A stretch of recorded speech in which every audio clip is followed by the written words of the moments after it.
Éliminatoire Coupe d'Afrique des Nations 2026, match retour, Cameroun 0, Algérie 1. Il faut rappeler qu'à l'aller, le score était de 2-1, défaite du Cameroun du côté d'Oran en Algérie. Donc, sur l'ensemble des deux matchs, l'Algérie s'impose 3-1. Et de facto, le Cameroun ne participera pas à la prochaine Coupe d'Afrique des Nations féminines au Maroc. C'est dur, c'est difficile quand on est supporter camerounais. Et quand on regarde le contexte sociopolitique qui prévaut actuellement ici au Cameroun suite à la crise post-électorale, on se disait, voilà, s'il y a victoire et qualification au bout, ça va, voilà, amener un peu de baume au cœur. On connaît la puissance, on connaît le pouvoir du football. Mais en l'état, il n'y a rien à se mettre sur la dent. Honnêtement, il n'y a rien à se mettre sur la dent. Et j'en ai gros là, j'en ai gros sur le cœur parce que voir la dernière Coupe d'Afrique des Nations se jouer, c'était spectaculaire, c'était intense. Voir le défilé des drapeaux et des sélections nationales sans le Cameroun, honnêtement, ça faisait mal. Honnêtement, je parle pour moi, je ne sais pas pour les autres parce que depuis un certain temps au Cameroun, le football n'intéresse pas les gens. Il y a beaucoup de gens autour du football, mais le football en lui-même ne les intéresse pas. Ce sont d'autres guéguerres. Et pour des férus encore, pour le peu de férus qu'il y a encore de ce sport-là, autour de ce sport-là, c'est dramatique. Honnêtement, c'est un drame. C'est un drame de savoir qu'on va manquer 2 Coupes d'Afrique des Nations féminines d'affilée. D'affilée. Et pour ceux qui suivent le football camerounais en général, et le football féminin en particulier, c'est pas étonnant. Ça ne devrait pas être étonnant. Donc autant il y a la déception, autant il faut pousser un gros coup de gueule. C'est pas étonnant. C'est pas étonnant. Parce que il y a tellement de choses qui ne vont pas dans l'optique d'assurer, c'est dans l'optique de la performance, d'atteindre un certain niveau de performance. Avec tout le respect que j'ai pour l'Algérie, et franchement, l'Algérie mérite amplement sa qualification. Elle mérite tellement sa qualification. Tu joues ce match 5 fois, 10 fois, l'Algérie va passer. Après ce qu'on a vu sur le terrain, l'Algérie va passer. Et il y a de cela 4-5 ans, tu aurais dit à quelqu'un, ouais, l'Algérie va battre le Cameroun, il t'aurait dit, laisse tomber. Mais il y a eu du travail derrière. Il y a eu du travail. Et moi, j'ai envie de dire, il y a que les imbéciles qui ne changent pas d'avis, qui refont les mêmes choses tout le temps, les mêmes bêtises. On ne s'est pas qualifié pour la CAN la CAN 2024 au Maroc, la CAN féminine. Pourquoi?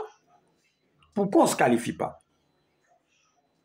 Est-ce qu'on s'est posé les bonnes questions? Est-ce qu'on a fait l'état des choses? Alors, tu as un entraîneur qui a été mis à son poste moins d'1 mois avant un match qualificatif pour la CAN. Qu'est-ce qu'il peut faire? Tout le temps, tu sais que ça va arriver. Tu prépares le terrain. Où était l'urgence? Entre 2023 et 2020, c'est septembre 2023 et octobre 2025, tu as 2 ans. Pendant 2 ans, il y a eu des fenêtres féminines, FIFA féminines, à répétition. Et moi qui fais cette vidéo, à chaque fenêtre féminine, j'ai alerté en disant, voilà les fenêtres, voilà une fenêtre féminine qui arrive. Il faut l'exploiter. Donc, sachant qu'on a un entraîneur qui a pris un nouveau groupe, il faut exploiter ces fenêtres FIFA pour lui permettre de rôder son équipe, rôder son effectif, pour permettre aux filles de mieux se connaître, pour créer une cohésion de groupe. Je l'ai dit. Ceux qui me suivent sur les réseaux peuvent vérifier. À chaque fenêtre FIFA féminine, j'ai fait des posts pour dire attention. Le comble, c'est qu'après avoir été éliminé de la Coupe d'Afrique pour participer à la CAN 2025 du côté du Maroc, on avait un autre match qu'on devait jouer, qualificatif pour les Jeux Olympiques, Paris 2024. Entre l'élimination de la CAN et le match contre le Nigeria, il y a eu une fenêtre FIFA où on aurait pu jouer 2 matchs amicaux, mais non. On a préféré envoyer le sélectionneur rencontrer les joueuses qui évoluent à l'extérieur. On n'a pas exploité cette fenêtre féminine-là, cette fenêtre FIFA féminine. Conséquence, on se fait éliminer par le Nigeria. Et du coup, on ne participe ni à la Coupe d'Afrique, ni aux Jeux Olympiques. Je parle de l'équipe féminine de football du Cameroun, qui, avant toute cette suite de fiascos, nous a fait rêver. À un moment donné, on préférait, les Camerounais préféraient même leur équipe féminine à l'équipe masculine. C'est pour vous dire. On était presque déjà devenus comme les Américains, c'est-à-dire on préférait l'équipe féminine de football à l'équipe masculine de football. Bon, on ne participe ni à la CAN féminine, ni aux Jeux Olympiques. Ok. Sauf que tu as pratiquement 18 mois, pratiquement, qui se sont écoulés. Il y a eu des fenêtres FIFA. Et à chaque fois, je monte au créneau pour dire, attention, voilà les fenêtres, voilà une fenêtre FIFA qui passe. Attention, voilà une fenêtre FIFA féminine. Attention, attention, attention. C'est dans l'optique du match contre l'Algérie qu'on a exploité les 2 dernières fenêtres FIFA. Une contre le Maroc et une autre contre le Nigeria. Et encore, celle contre le Nigeria, on devait jouer 2 matchs contre le Nigeria. On se retrouve en train de jouer un seul match. Problème de logistique. On part tel jour, on ne part pas tel jour. Telle joueuse doit arriver par le Cameroun. Il faut maintenant qu'elle aille par le Nigeria. On a enchaîné ça au finish. On a pu jouer qu'un seul match contre le Nigeria. Nigeria qui préparait éventuellement son tournoi, sa participation à la Coupe d'Afrique féminine. Je ne suis pas en train de vouloir dédouaner l'entraîneur de l'équipe féminine du Cameroun, Jean-Baptiste Bissek. Non. Mais je dis, rien que ce que je cite là, ce sont des facteurs qui ne sont pas propices. Propices pour atteindre un certain niveau de performance, pour atteindre certains résultats. Du coup, on a un staff technique qui travaille comme ça dans l'abstrait. On organise des rassemblements au Cameroun avec des joueuses qui évoluent au Cameroun. Mais au moment de faire l'équipe finale, tu as peut-être 5 joueuses qu'on sort du lot. Ça peut se comprendre. On mise plus sur les joueuses internationales. On prend 5 joueuses qui sortent du lot. Mais qu'est-ce qu'on fait? Comment est-ce qu'on fait pour créer une véritable cohésion entre ces joueuses-là et les joueuses de l'équipe nationale? On exploite les fenêtres FIFA féminines. On ne le fait pas. On ne le fait pas. On s'attend à quoi? Honnêtement, c'est le bavardage. C'est juste du bavardage. On est en train de dégringoler. L'entraîneur aussi, en lui-même, tu es conscient que l'environnement, tout n'est pas propice pour atteindre, mais tu t'adaptes. Tu fais avec les éléments. Tu essaies de mettre quelque chose sur pied. Que non, on regarde un match insipide, on joue à Douala. Chez nous, oui, le match était à huis clos. Mais tu vois rien. Il n'y a même pas d'envie. Tu ne sens même pas que l'entraîneur transmet quelque chose à ses pouliches. Et quand il vient en conférence de presse, il s'est foutu carrément de notre gueule encore. Il nous dit des trucs qui sortent de... Franchement, j'ai même pas envie de répéter ça ici. J'ai même pas envie. J'ai même pas envie. Les joueuses, surtout les anciennes, Chout Adjaran Joya, Gaël Aboudi Ongini et les autres, vous êtes consciente que vous avez loupé une canne. Vous êtes consciente que vous êtes proche de la retraite internationale.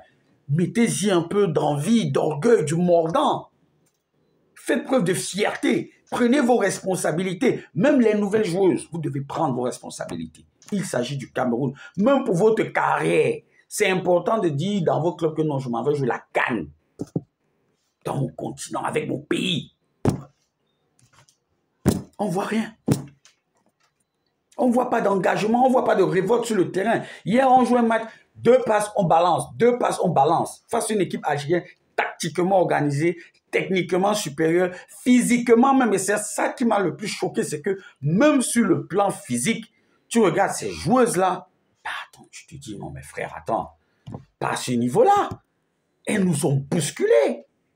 C'est sur les 25 premières minutes de la deuxième mi-temps que le Cameroun a joué parce que l'Algérie a décidé de nous laisser le ballon et elle a voulu nous piéger en procédant par contre-attaque. On a eu un petit réveil là, on a un peu bousculé, mais c'était pas coordonné. C'était pas coordonné. Voilà, c'était pas coordonné. Ce n'était pas coordonné. Qu'est-ce qui se passe? Qu'est-ce qui ne va pas? J'ai parlé de l'organisation, ça concerne la Fédé. J'ai parlé de l'entraîneur, j'ai parlé des joueuses. Maintenant, l'environnement, surtout les médias, bah, voilà ce que ça donne. Voilà ce que ça donne. Quand on préfère passer le temps à tirer sur X, blanchir Y, montrer que l'autre est bon, montrer que l'autre est mauvais, au lieu de pousser tout le monde vers une cohésion, au lieu d'emmener tout le monde vers une vision collégiale, un projet collégial, un projet commun pour dire, OK, voilà, on doit arriver là. On a échoué en 2024, ça ne doit plus se répéter. Non, il n'y a rien. Il n'y a rien. Aujourd'hui, on essaie de trouver des bémols, on essaie d'arranger, on essaie de faire ça. Ça sert à quoi? Ça sert à quoi, les gars? Ça sert à quoi? On est foutu. On est foutu. Et ça arrive pratiquement au terme du mandat de cet exécutif-ci. On se rend compte, quand on fait le bilan sur 4 ans, sportivement parlant, j'ai précisé sportivement parlant, ben, il n'y a rien. Il n'y a rien. Il n'y a rien. On vient de se faire dézinguer à la Coupe du Monde des U17. Parce qu'on a jugé utile au dernier moment de provoquer un tollé pour une histoire. On ne sait pas c'est vrai, c'est pas vrai, on n'en sait rien. C'est le timing choisi. On s'est fait dézinguer. Complètement. Et là, qu'est-ce qu'on va dire? Qu'est-ce qu'on va dire là maintenant? On fait comment? On recolle ça comment? On repart ça comment? Non, c'est mort. Honnêtement, on a les garçons qui sont qualifiés pour la CAN. Ils sont barragistes pour la Coupe du Monde. J'espère que ça va passer. Je suis l'un des rares. Je suis l'un des rares, très rares, à dire haut et fort chaque jour ici au Cameroun qu'on va jouer la Coupe du Monde. Parce que je veux amener l'imaginaire collectif à se ranger derrière cette équipe, à envoyer le maximum d'énergie positive. Contrairement à ceux qui sont là pour distiller la haine, la peur, la psychose, tout ça autour de cette équipe. Voilà comment est-ce qu'on fonctionne au Cameroun. Voilà comment est-ce qu'on fonctionne au Cameroun. C'est ça qui est bien. C'est ça qui est bien fait. Oui, c'est ça qui est bien. Il faut seulement gâter. On ne peut pas emmener tout le monde à regarder dans la même direction. Mais les mêmes vont vous dire, quand un club camerounais va jouer une compétition interclub africaine, comme la Ligue des Champions, comme la Coupe de la CAF, les mêmes vont vous dire, tous les Camerounais doivent être derrière le club. Mais tous les Camerounais ne doivent pas être derrière l'équipe nationale. Non, on doit seulement être derrière le club. Oui, c'est la bipolarité intellectuelle camerounaise. C'est ça, c'est bien. Ça, c'est très bien. Puis ils vont vous multiplier les lives, ils vont multiplier les textes, ils vont multiplier les publications pour raconter des vomissures, des saletés à n'en point finir. Chacun de son côté, tout bord confondu. C'est ça qui est bien. C'est ça. C'est ça. Et on doit seulement dire bravo. Bravo, mais la finalité, c'est ça. Il y a cette scission complète entre les fans et l'équipe. Ça ne peut rien donner. Ça déteint sur l'équipe, ça déteint sur les joueurs, ça a son rôle aussi à un moment donné. Ça ne peut pas. Et on ne va pas juste incriminer la Fédé, on ne va pas juste incriminer le staff, on ne va pas juste incriminer les joueurs. On pointe chacun en fonction de son niveau de responsabilité. C'est foutu. C'est foutu. Qu'est-ce qu'on veut? On va regarder la CAN féminine à la maison.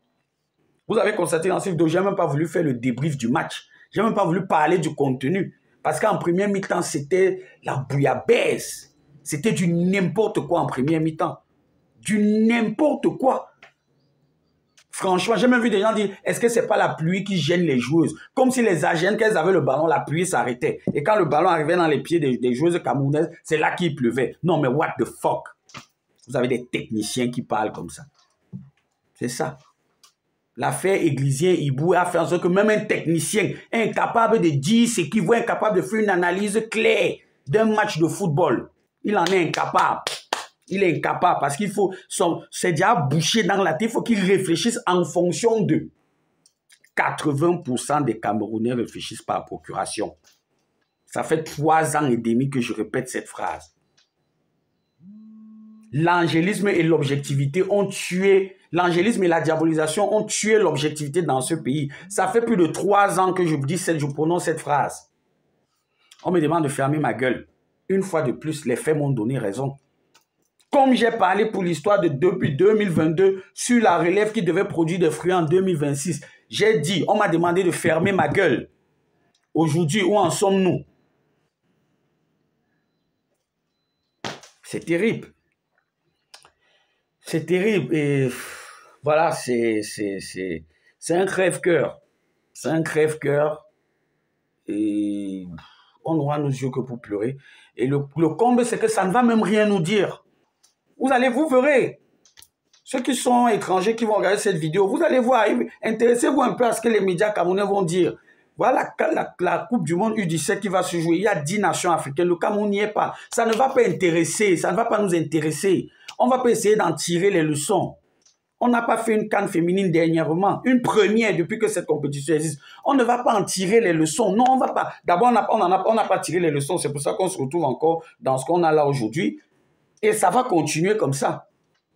Ça va continuer parce qu'entre l'élimination de la CAN 2022 et le match d'élimination, ou le match où on perd contre le Kenya, la double confrontation, on perd contre le Kenya, qui fait en sorte qu'on ne va pas à la CAN 2024, il y a eu des périodes FIFA féminines qu'on n'a pas exploitées. Et ça nous a conduit à ça. Donc c'est normal. On n'a pas appris. On va continuer comme ça.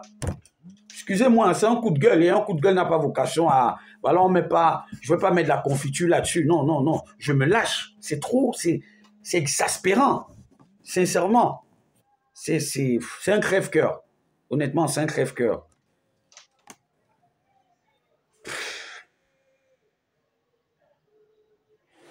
Mais bon,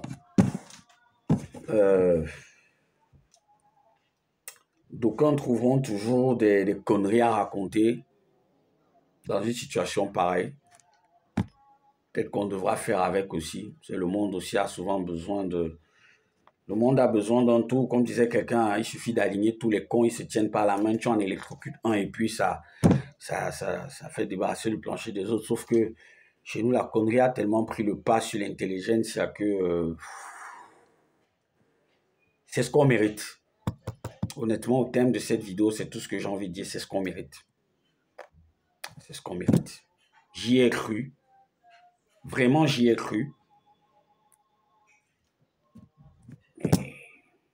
Force est de constater que, voilà, on va regarder ça à la maison. C'est parti encore pour pratiquement 2 ans. Où on n'aura rien à se mettre sous la dent en ce qui concerne le football féminin. Et voilà, c'est bien. C'est bien. C'est très bien. C'est très, très bien. On peut même faire une standing ovation. Donc. Ok, on continue. On continue avec la bérésina du football camerounais.